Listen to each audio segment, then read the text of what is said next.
जंगल में बहू का आलीशान ससुराल। शहर के सबसे महंगे होटल ग्रैंड पैलेस में आज आसमान भी शर्मा रहा है। हजारों एलईडी लाइट्स, फूलों की महक, सैंपन की खनखनाती हुई गिलास और मेहमानों की चकाचौंध। और बाहर होटल की दीवार पर एक बड़ा सा बैनर, अर्जुन वेड्स रिया। सभी मेहमान के बीच बातचीत हो रही है। इस होटल की चमक बता रही है कि ये कोई आम शादी नहीं है।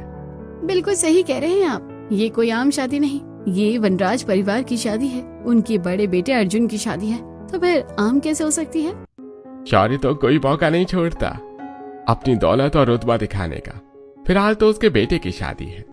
तभी शौर्य भी वहां आ जाते हैं। सफेद शेरवानी, हाथ में सोने की घड़ी, माथे पे चंदन का तिलक और चेहरे पर घमंड के साथ। सही कहा कपूर जी, आज मेरे बेटे की शादी है और फिर वनराज परिवार जो भी करता है शाही अंदाज में करता है। ये होटल देख रहे हैं आप, ये होटल हमने बनवाया है और आज के जो शेफ हैं वो बाहर से आए हैं। एंजॉय करिए आप लोग। होटल में चारों तरफ हीरो और रेशम की चमक है। अर्जुन और रिया एक दूसरे को वरमाला पहना रहे हैं। मेहमान तालियां बजा रहे हैं। वो कमला, क्या बहू ढूंढ कर लाई हो? बड़ी सुंदर बहू है तुम्हारी। वैसे मैंने सुना है ये इंटीरियर डिजाइनर है। सिर्फ इंटीरियर डिजाइनर नहीं, मेरी बहू के पास तो लॉ डिग्री भी है। शौर्य तो कह रहे थे आज से वनराज ग्रुप की सारी इंटीरियर डिजाइनिंग रिया ही संभालेगी। मम्मी, भाभी पहले भाई को तो संभाले। देखो तो भैया एक टक भाभी को ही देखे जा रहे हैं। अरे भैया, नजरें तो हटा लीजिए। और भाभी, आप तैयार हैं ना हमारे घर चलने के लिए? आपको हमारे घर में महारानी वाला ट्रीटमेंट मिलेगा। रिया, खुश होना, आज से ये सब तुम्हारा है।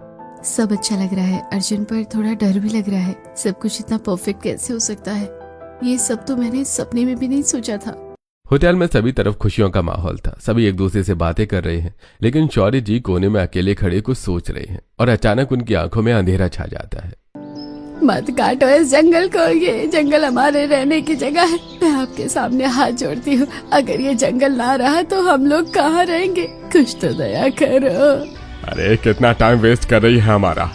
ये घर और पेड़ क्या, बीच में अगर कोई इंसान भी है ना तो उसे भी बुलडोजर के नीचे दबा दो। यहाँ मेरा वनराज टावर खड़ा होगा।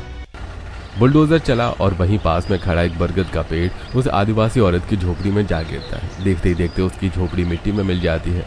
आदिवासी औरत मिट्टी उठाकर शौर्य के चेहरे पर फेंकती है। जिस तरह हम आज बेबस खड़े हैं, एक दिन तू भी यूं ही खड़ा होगा। तेरी आंखों के सामने तेरा घर गिरेगा, तेरी दौलत, तेरी ताकत सब राख हो जाएगी और तू कुछ नहीं कर पाएगा।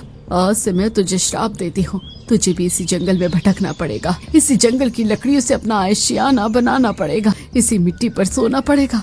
और सुन, जब तक तेरे घर की बहू इस जंगल को अपना घर नहीं मानेगी, जब तक वो इस जंगल की तकलीफ को महसूस नहीं करेगी, तब तक तेरे घर में चैन नहीं आएगा। हर खुशी अधूरी रहेगी, हर रात बेचैनी में कटेगी।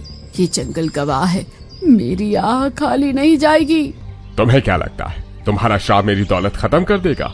ये तो तुम्हारा वहम है। मैं तो चाह रही हूँ, लेकिन एक दिन तुम्हें मेरी बातें जरूर याद आएंगी और फिर अमीरी का नशा भी उतर जाएगा। होटल में फुल एसी के बावजूद शौर्य एकदम पसीने से तरबतर है। तभी मानसी शौर्य जी के पास आती है। पापा, आप यहाँ अकेले क्या खड़े हैं और आपको इतना पसीना क्यों आ रहा है? कुछ नहीं बेटा, बस थोड़ा चक्कर सा आ गया था, अब ठीक हूँ। तो फिर जल्दी चलिए पापा, फेरे हो गए हैं। विदाई के लिए आपको बुला रही है मम्मी। रिया और अर्जुन 7 फेरे लेकर हमेशा के लिए एक दूसरे के हो चुके थे। अब समय था अपने परिवार वालों से विदाई लेने का, अपने पुराने घर को छोड़कर एक नए घर में जा बसने का। रिया की आंखें नम थी। तभी रिया की माँ उसके पास आई। जा बेटा, अपनी नई जिंदगी शुरू कर और हमेशा खुश रहे। आज तेरे पापा होते तो बहुत खुश होते। रिया अपनी माँ के गले लगकर रो रही होती है। तभी उसकी सास उसके पास आती है। रिया, रो मत बेटा। और सरोज बहना, आप भी फिक्र मत करिएगा, आपकी बेटी को अपनी बेटी बनाकर रखूंगी। रिया चेहरे में खुशी और आंखों में आंसू लिए अपनी पिछली जिंदगी को पीछे छोड़ते हुए गाड़ी की तरफ कदम बढ़ाती है। तुम घबराओ नहीं रिया, मैं आज से हर पल तुम्हारे साथ हूँ, हमेशा तुम्हारा साथ दूंगा। चलो, तुम्हारा नया आशियाना तुम्हारा इंतजार कर रहा है। गाड़ी वनराज हाउस के सामने जा खड़ी हुई। आज वनराज हाउस भी किसी नई दुल्हन की तरह सजा था। चारों तरफ चमचमाती हुई रोशनी। दरवाजे पर सास ने आरती उतारी। रिया ने दाहिने पैर से चावल भरा कलश हल्के से ठोकर मारी। लाल रंग में भीगे उसके कदम संगमरमर पर छप गए। मैं तो बहुत थक गई मम्मी, अरे पहले जाकर रिया को उसके कमरे में छोड़ आओ, फिर जाकर तुम भी सो जाना। रात का अंधेरा अब सुबह के उजाले में बदल गया है। ये रिया की अपने ससुराल में पहली सुबह थी। वो एक्साइटमेंट में जल्दी से तैयार होकर नीचे चली जाती है। वहां पहले से ही घर के सभी लोग मौजूद थे। अरे आओ बेटा, हमारे साथ बैठकर नाश्ता कर लो। तभी अर्जुन भी नीचे आकर सभी के साथ डाइनिंग टेबल पर बैठकर नाश्ता करने लगता है। पापा, रिया के एग्जाम्स है 5 दिनों के बाद, इसलिए हम लोगों को दिल्ली जाना होगा। अच्छा, तो तुम लोग आज शाम को ही निकल जाना। बिल्कुल, जाकर अपनी डिग्री कंप्लीट कर लो, फिर वनराज हाउस और ऑफिस दोनों की डिजाइनिंग तुम ही करोगी बेटा। 6 महीने बाद दिल्ली में रिया अपनी आर्किटेक्चरल ड्राइंग और डिजाइन में डूबी हुई है, जबकि अर्जुन अपनी फाइनल थीसिस पूरी कर रहा है। दोनों का करियर ऊंचाइयों पर है। देखो, अगर हम इस महल को कांच की जगह लकड़ी से रीडिजाइन करें तो ये बेहतरीन हेरिटेज होटल बन सकता है। मेरी डिग्री खत्म होते ही मैं पापा से कहूंगी हमें ऐसा कोई प्रोजेक्ट शुरू करना चाहिए। रिया, पापा तो बहुत खुश हो जाएंगे ये सुनकर। वो हमेशा से चाहते थे कि उनके बिजनेस को नई पहचान दो तुम। रिया और अर्जुन एक दूसरे से बात कर ही रहे थे, तभी अर्जुन का फोन बजता है। स्क्रीन पर पापा का नाम चमकते हुए देखकर अर्जुन जल्दी से फोन उठाता है, लेकिन दूसरी तरफ सिर्फ सन्नाटा और भारी सांसों की आवाज आ रही थी।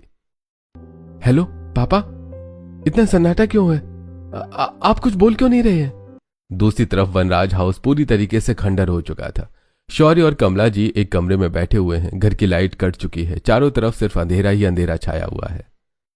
सब खत्म हो गया बेटा, बैंक वाले घर के बाहर खड़े हैं। हमें 1 घंटे के अंदर इस घर को खाली करना होगा। हम लोग अब पूरी तरीके से बर्बाद हो चुके हैं अर्जुन। ये आप क्या कह रहे हैं पापा? 15 दिन पहले ही तो आपसे बात हुई थी, तब तो सब ठीक था। इतने में कमला जी शौर्य जी से फोन छीन लेती हैं। रोने से कुछ नहीं होगा बेटा, हमें जल्दी से जल्दी ये घर खाली करना होगा। हमने फैसला लिया है कि हम आज रात ही जंगल वाली पुरानी हवेली में चले जाएंगे। एक वही जगह है जहां हम रह सकते हैं, बाकी सारी प्रॉपर्टी तो सेल हो गई है। पर मम्मी, मैं रिया को क्या बताऊं? वो तो यही सोच रही है कि डिग्री कंप्लीट करने के बाद हम लोग मुंबई वाले महल वापस चले जाएंगे। नहीं, उसे सच मत पता चलने देना। अगर उसे ये पता चल गया कि हम लोग अपराधियों की तरह छुप रहे हैं, हमारे पास कुछ भी नहीं बचा, तो वो कभी वापस नहीं आएगी। उसे कहना कि हम लोग एक हेरिटेज प्रोजेक्ट में काम कर रहे हैं और उसकी जरूरत है हमें। उसे झूठ बोल कर लेकर आना अर्जुन। फोन करने के बाद अर्जुन वहीं चुपचाप खड़ा रहता है। उसका चेहरा सफेद पड़ चुका है। इतने में रिया आती है। अर्जुन, क्या हो गया? ऐसे क्यों खड़े हो चुपचाप? पापा ने क्या कह दिया तुम्हें? रिया, पापा ने एक बहुत बड़ी खुशखबरी दी है। उन्होंने तुम्हारा सपना सच कर दिया। क्या मतलब? पापा ने हमारी पुश्तैनी हवेली को आलीशान रिजॉर्ट बनाने का फैसला किया है। वो कह रहे हैं इस प्रोजेक्ट की लीड डिजाइनर तुम ही रहोगी। मम्मी पापा, रमेश, मानसी कल ही वहां पहुंच रहे हैं। हम भी अपना काम पूरा करके जल्दी वहां चलेंगे। तुमने बहुत बड़ी खुशखबरी सुना दी है मुझे अर्जुन। मैं हमेशा से चाहती थी किसी पुरानी हवेली पर काम करना। कभी पापा और तुमने जिक्र भी नहीं किया हवेली का। कैसी है? वहाँ की कोई फोटो है तुम्हारे पास? हाँ, वो जंगल के बीच में है। तुम्हें वहां बहुत नेचुरल काम करना होगा। बस ये समझ लो कि तुम्हें हीरे को तराशना होगा। मैं अभी से तैयारी शुरू करती हूँ। मेरा सपना मेरे ससुराल में ही पूरा हो जाएगा। वहीं दूसरी तरफ शौर्य, कमला, रमेश और मानसी चारों जीप में बैठकर हवेली के लिए निकल जाते हैं। जैसी गाड़ी हवेली के सामने खड़ी होती है। पापा, आप इसको हवेली कह रहे हैं? यहाँ तो ज़ॉम्बीज़ भी रहने को मना करते। ये हवेली कम भूल भुलैया का सेट ज्यादा लग रहा है। यहाँ एक दिन क्या, एक पल भी रहना मुश्किल है। कमला, तुम्हें क्या लगता है, लोगों की दी हुई हाय लगती है? बिल्कुल लगती है। लोगों के दिए हुए श्राप सच साबित हुए हैं। आज हमारे साथ भी वही हुआ ना। मैंने आपसे कहा था, दौलत के नशे में इतने अंधे मत होइए कि सही और गलत का फर्क भी भूल जाए। आज उस औरत का कहा हुआ हर शब्द सच साबित हो रहा है। इस श्राप को सिर्फ रिया ही खत्म कर सकती है, तुम्हें पता है ना। आप क्या बाहर ही खड़े रहेंगे? चलिए अंदर, चलिए देखिए कि क्या हाल है इस हवेली का। कुछ तो करना ही पड़ेगा ना रहने के लिए। हवेली के अंदर का नजारा तो ऐसे था जैसे भूत रहते हो। आज किस्मत ने अपना खेल दिखाया था। वो जो कभी किसी से काम कराया करते थे, आज खुद कर रहे थे। सारे परिवार के लोग थक हार के बैठे। सफाई के बाद भी हवेली डरावनी ही लग रही थी। इतनी सफाई के बाद भी इस हवेली में कोई चेंज नहीं है मम्मी, अभी भी वैसे ही लग रही है। और अगर इस तरह रिया भाभी आ गई तो वो तो डर के भाग ही जाएंगी बेचारी। इस घर की बहू उस आदिवासी औरत का दिया हुआ श्राप तोड़ सकती है, किसी भी हालत में रिया को मनाना पड़ेगा। सभी लोग आपस में बात कर ही रहे थे, इतने में अर्जुन का फोन आता है। पापा, कल मैं रिया को लेकर आ रहा हूँ। अगली सुबह अर्जुन की गाड़ी शहर की चौड़ी सड़कों से निकलती है। पहले पक्की सड़क, फिर कच्ची सड़क, फिर उस पगडंडी। रिया खिड़की से बाहर देख रही है। पहले उसके चेहरे पर थी एक मुस्कान, लेकिन अब वही मुस्कान घबराहट में बदलती जा रही थी। अर्जुन, ये रास्ता कहाँ जा रहा है?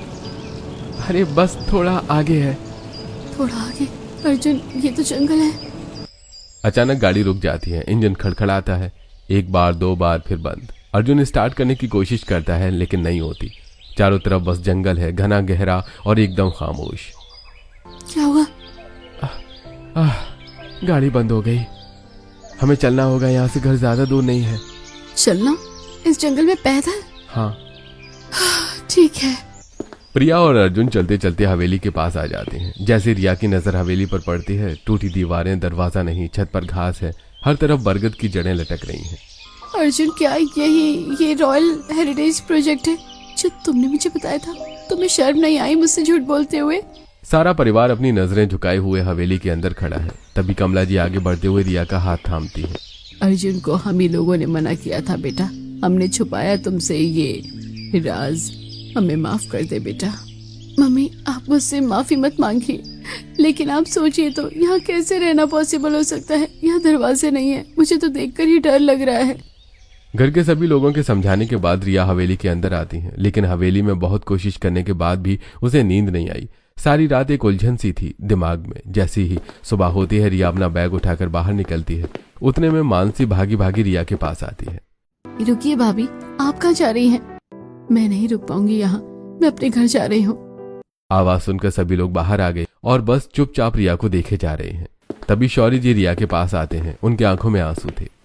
बेटा, बस मेरी बात सुन ले, फिर जो तेरा फैसला होगा हमें मंजूर होगा। गलती की सजा मेरा परिवार भुगत रहा है। मैं अपनी दौलत के नशे में अंधा हो गया था, इंसानों को जानवरों की तरह समझने लगा था। इसी जंगल में मैंने आदिवासियों का घर उजाड़ा, तभी एक आदिवासी औरत ने मुझे श्राप दिया। कैसा श्राप? आदिवासी औरत ने कहा था, जब तक तुम्हारी बहू इस जंगल को अपना घर नहीं बना लेगी, तब तक तुम और तुम्हारे परिवार वाले दर दर की ठोकरें खाओगे, हमेशा कंगाल रहोगे। अब तू ही हमारा सहारा है बेटा, रुक जा। रिया जब घर के सभी लोगों को टूटा हुआ देखती है और सबकी उम्मीद बस उसी से जुड़ी होती है, तो उसका दिल पिघल जाता है और अपना बैग नीचे रखकर कहती है, मैं रुक रही हूँ, आप लोग परेशान मत हो। रिया हवेली में रुक तो गई थी, लेकिन इस जंगल में उसका मन नहीं लगता था। उसे समझ नहीं आता वो क्या करे। तभी हवेली के पिछले हिस्से जहाँ नेटवर्क आता है, वहां जाकर अपनी माँ को कॉल करती है।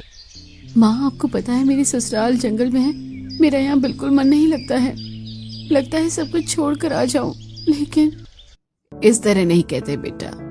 तू उस घर में दुख सुख की साथी बनकर गई है, अब जब उनका बुरा समय आ गया तो तू उन्हें छोड़कर आ जाएगी। पर क्या करूं मम्मी, ये घर जैसा नहीं है, ना यहाँ दरवाजा है, ना बेड, और कुछ भी नहीं है। घबरा मत, तुझे तेरे नाना वाला गांव याद है? पूरा घर लकड़ी से बना था, दरवाजा, पलंग, अलमारी, बैठक सब। और वो तो घर 50 साल चला। बेटा, जंगल में लकड़ी है तो सब कुछ है, बस हाथ चलाने चाहिए। आप सही कह रही है मम्मी, अब मैं अपनी जंगल वाले ससुराल को घर बनाऊंगी। अब हम इस हवेली को रेनोवेट करेंगे। आज से ये जंगल हम सबकी वर्कशॉप है, बस आप सब लोग मेरा साथ देना। सबसे पहले हम दरवाजे बनाएंगे। घर के सभी लोग रिया के आइडिया से खुश होते हैं। रिया, अर्जुन, रमेश जंगल से सागवान की गिरी हुई लकड़ी ढूंढते हैं। रिया नाप लेती है, मीटर टेप नहीं है तो अपनी दुपट्टे से नाप लेती है। लकड़ी काटते हैं, रगड़ते हैं, जोड़ते हैं। बांस की कील और जंगली बेल की रस्सी से दरवाजा बनकर तैयार। थोड़ा टेढ़ा है। अरे भाभी, एक साइड ऊंची है। तो क्या हुआ, रस्टिक लुक है, शहर में पैसे देकर ऐसा लेते हैं। दरवाजा बंद करके तैयार था। रमेश और अर्जुन ने हवेली में दरवाजा लगा दिया। रिया ने दरवाजा खोला, बंद किया। ये जंगल की ससुराल की सुधार का पहला कदम था। घर में दरवाजा लग गया। हम सभी मिलकर धीरे धीरे इस हवेली को रेनोवेट करेंगे। आप सही कह रही हैं, हम आपका साथ देंगे घर को रेनोवेट करने में। दरवाजा तो लग गया, अब हमें घर के लिए पलंग भी बनाना चाहिए। बात तो सही है, लेकिन आपके दोनों भाई थक गए हैं, पलंग कल ही बनेगा। अगली सुबह चिड़ियों की चहचहाहट से सबसे पहले रिया उठी। बाद में घर के सभी लोग उठे, चाय पी और फिर निकल गए जंगल। दिमाग में सिर्फ एक ही धुन सवार थी, बेड बनाने की। चलते चलते उन्हें जंगल में सागवान की लकड़ियां मिली। अरे रुको, देखो ये लकड़ी पड़ी है, ये 4 पाए बनेंगे और ये चौड़ी लकड़ी ऊपर के तख्ते। नाप? ये रहा नाप। भाभी दुपट्टे से नाप। इंजीनियरिंग कॉलेज में ये नहीं पढ़ाते। पढ़ाना चाहिए। जंगल से लकड़ी उठाकर ले आए और घर में पलंग बनाने का मिशन चालू होता है। सभी ने मिलकर लकड़ी को काटा, फिर रगड़ा। 4 पायों के ऊपर लंबी लकड़ियों को तख्त बनाकर बिछा दिया। रिया नदी के पास है, सफेद रेत मुट्ठी में भर के लाई और चारों तरफ रगड़ने लगी। अरे भाभी पलंग तो बन गया, अब आप ये क्या कर रही हैं रेत से? पॉलिश। मेरी माँ ने बताया था, रेत से अच्छा सैंड पेपर कोई नहीं होता है। फिर हम भी तुम्हारी मदद करेंगे।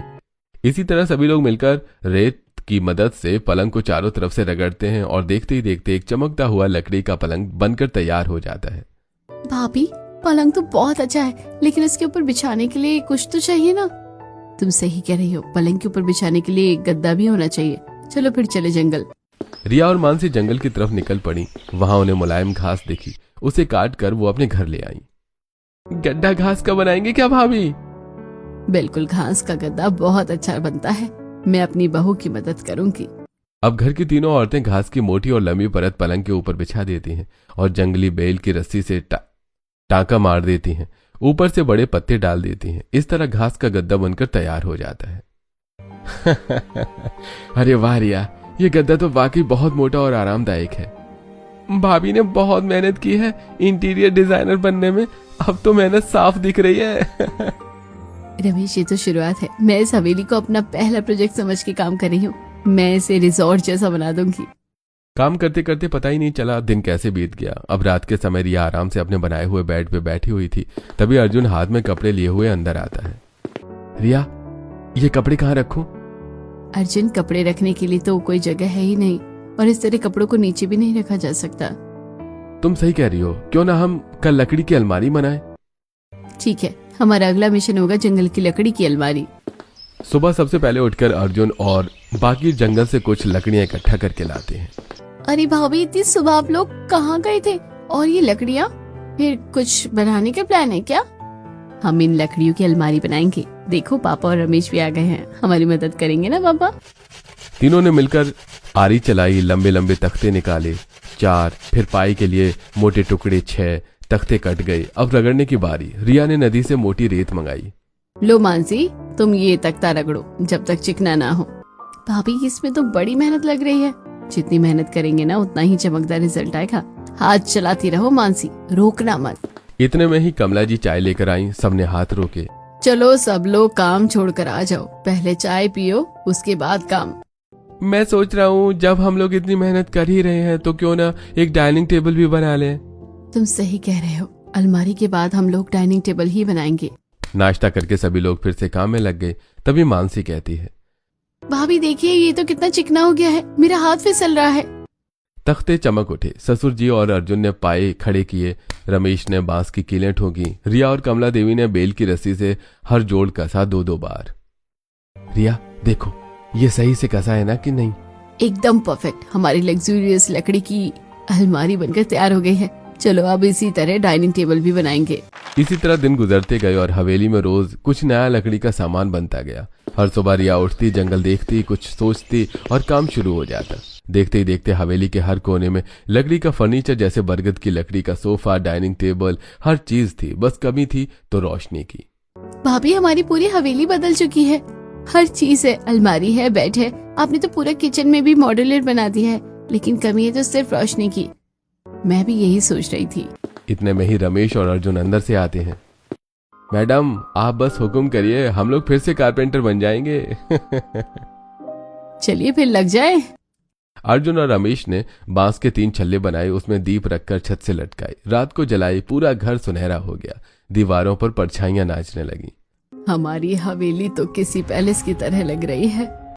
रिया और घर वालों की मेहनत से जो पहले एक टूटी हवेली थी, अब रॉयल हेरिटेज प्रॉपर्टी बन गई थी। लकड़ी से बना हर कोना, हाथ से गढ़ी हर नक्काशी, जंगल से लाया हर फूल, ये उस लड़की ने बनाया था जो कुछ दिन पहले बैग उठाकर जाने वाली थी। आज वही घर को सजा रही थी। बेटा, तूने वो बना दिया जो हम करोड़ों में नहीं बना पाए। बाबूजी, ये पैसों से नहीं हाथों से बनता है।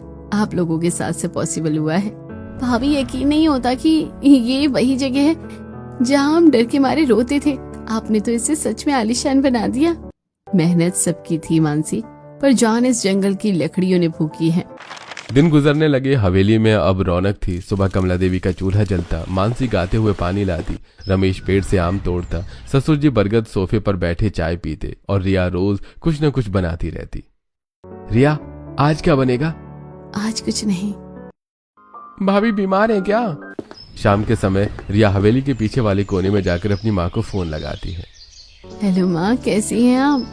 मैं तो ठीक हूँ माँ। अगर उस दिन आपने मुझे ना समझाया होता ना तो मैं सब कुछ छोड़कर वापस आ जाती, लेकिन आपके समझाने के बाद इस हवेली को घर बनाने की कोशिश की और मैं कामयाब हो गई माँ। अब मुझे इस जंगल में डर नहीं लगता। मैं आपको फोटो सेंड करूंगी, आप देखना। जरूर बेटा, तुम्हारी मेहनत और हुनर का नतीजा है। मुझे तुम पर गर्व है। चलिए ठीक है माँ, मैं आपको दोबारा फोन लगाऊंगी। अपना ख्याल रखना। कुछ दिन और गुजरे। एक सुबह चिड़ियां बोल रही थी, कमला जी चूल्हे पर चाय बना रही थी, रिया झूले पर बैठी थी। सब ठीक था, सब शांत था। तभी दूर से एक आवाज आई। अरे सुनिए तो, ये कैसी आवाज आ रही है? पापा, आपको भी सुनाई थी? मुझे भी आवाज सुनाई दे रही है, पर इस जंगल में इस वक्त कौन आ गया? सभी लोग बाहर दरवाजे में आते हैं। गेट पर 3 पुलिस की गाड़ियां, एक बड़ी कंपनी का बुलडोजर और एक सख्त ऑफिसर, काला चश्मा, हाथ में फाइल। ये वनराज प्रॉपर्टी है, सरकारी कागज है, देख लो। ये जमीन और हवेली रिजॉर्ट प्रोजेक्ट के लिए एक्वायर हो चुकी है। तुम्हें ये हवेली जल्दी से जल्दी खाली करनी होगी। बीता हुआ कल शौर्य जी की आंखों के सामने आ खड़ा था। आज वही बेबसी उन्हें महसूस हो रही थी जो कुछ सालों पहले उस आदिवासी औरत को हुई थी। घर के सभी लोग चुप और एकदम सुन्न खड़े थे। तभी रिया सामने आती है। ये कैसे हो सकता है? ये तो वनराज प्रॉपर्टी है। हम ये घर नहीं खाली करेंगे। मेरा टाइम वेस्ट मत करो। सरकारी नोटिस है, मैंने आपको दिखा दिया है। आपको ये जमीन खाली करनी पड़ेगी और अगर आप नहीं करेंगे तो फिर ये बुलडोजर चलेगा। बहस चली रही थी, तभी पीछे से एक आवाज आई। सभी पीछे मुड़े आवाज सुनने के लिए। पीछे देखते ही शौर्य जी के पैर कांपने लगे, क्योंकि ये वही आदिवासी औरत थी जिसे सालों पहले बेघर किया था। वो अपने हाथ में पुराना तांबे का पट्टा पकड़े हुए आगे बढ़ी। ये कौन है? इस जमीन की असली मालिक। माई ने तांबे का पट्टा आगे किया। 100 साल पुराना आदिवासी राजा की मोहर। इस जमीन पर न तुम्हारा हक है न शहर के बिल्डरों का। ये जमीन मेरी है, मेरे पुरखों की है। ऑफिसर ने पट्टा देखा, फिर अपने कागज देखे। वो चुप हो गया। उसने सभी पुलिस वालों को गाड़ी निपटाने के लिए कहा। फिर तीनों गाड़ियां धूल उड़ाती हुई वापस चली गई। हर तरफ शांति छा गई थी। सब चुप थे। ससुर जी धीरे धीरे माई के सामने आई, घुटनों पर बैठ गई। मैंने जो तुम्हारा घर उजाड़ा था, तुम्हारे पेड़ काटे थे, तुम्हें तुम्हारी ही जमीन से भगा दिया था, लेकिन आज तुमने मुझे बचा लिया, मेरे परिवार वालों को बचा लिया। उस तकलीफ से जो मैंने तुम्हें दी, मुझे माफ कर दो। आज एहसास हो रहा है मुझे कि इंसान को कभी ये नहीं भूलना चाहिए कि समय का पहिया घूमता रहता है। आज मेरा है तो कल तुम्हारा होगा। माई ने सबकी तरफ देखा। तू बहू है इस घर की, तूने इस जंगल को घर बनाया। हाँ माई, इस जमीन को अपना घर बनाया, पर सिर्फ मैं नहीं, हम सभी ने। पापा से जो गलती हुई उसकी माफी मैं आपसे मांगती हूँ। माफ कर दीजिए। आप भी हमारे साथ इस हवेली में रहिए प्लीज। माई की आंखों से आंसू टपकने लगे। ए ऊपर वाले, मैंने जो श्राप दिया था अब उसे खत्म कर दे, क्योंकि इस परिवार की बहू ने जंगल को अपना घर बनाया। इस जंगल से उसे प्यार हो गया। आज से ये मुक्त है और मेरी तरफ से भी मैंने सबको माफ कर दिया। हवा चली, बरगद की पत्तियां हिली, जैसे जंगल ने सांस ली। उसी रात अर्जुन को फोन बजा। क्या शेखर पकड़ा गया? पैसे वापस मिलेंगे और कोर्ट ने तुम्हारी प्रॉपर्टी भी वापस दे दी। अर्जुन खुशी से झूम उठा। वो ये बात रिया को बताता, उतने में उसका फोन दोबारा बजा। बिजनेस पार्टनर वापस आना चाहता है। एक रात में सब वापस आ रहा था। पैसा, प्रॉपर्टी, बिजनेस, सब कुछ। सुबह पूरा परिवार बरगद के नीचे बैठा था। ससुर जी ने कहा, अर्जुन, शहर वापस चलते हैं, सब वापस मिल रहा है। सभी लोग चुप खड़े थे। तभी रिया पूरी हवेली को देखती है और कहती है, पापा मैं यहीं रहूंगी। ये मेरा पहला प्रोजेक्ट है। बहुत सारी यादें जुड़ी हैं हवेली के एक कोने में। अब इस घर से इमोशनली अटैच हो गए हैं हम सब। मैं भी यहीं रहना चाहती हूँ पापा। अब जब कोई नहीं जाना चाहता तो मैं भी नहीं जाऊंगा। माही, अब हम आपके जंगल की सुरक्षा करेंगे। महीने गुजरे, शहर में बिजनेस फिर चला। पैसा वापस आया, प्रॉपर्टी वापस आई, लेकिन वनराज परिवार शहर नहीं गया। उन्होंने वो हवेली को वनराज हेरिटेज रिजॉर्ट बना दिया। लकड़ी का हर कोना, हाथ की हर नक्काशी, बरगद का सोफा, दीपक, झूमर, घास का गद्दा सब वैसा ही रहा। बस अब लोग दूर दूर से आते थे इस जंगल को देखने, इस हवेली को महसूस किया। रिया खिड़की से बाहर देखती है। जंगल में हर तरफ लकड़ी है, सागवान, बांस, बरगद, नीम। पहली बार उसकी आंखों में डर नहीं था,